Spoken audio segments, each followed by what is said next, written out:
કહ્યું છે સમગ્ર ઘટના મામલે એ પણ સાંભળીએ।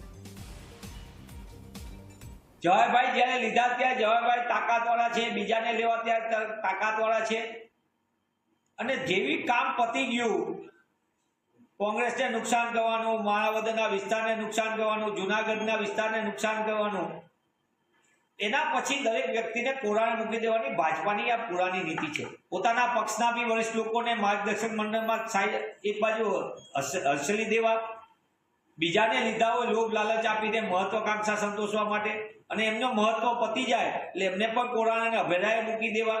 આ ભાજપાનો અસલી ચહેરો એક પછી એક સામે આવી રહ્યો છે। આ એનું જીવતું જાગતું ઉદાહરણ છે।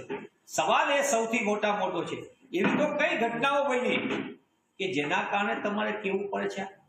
કઈ ઘટનાના કારણે પૂર્વ મંત્રીશ્રીને આ બધી વાત કરવી, હાલના મંત્રીશ્રીએ વાત કરવી પડે છે, આના સાંસદે વાત કરવી પડે છે?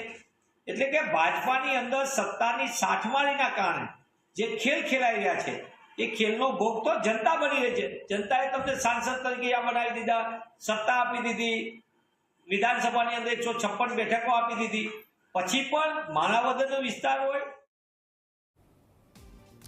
જવાહર ચાવડા ખુલ્લીને નારાજગી વ્યક્ત કરી રહ્યા છે અને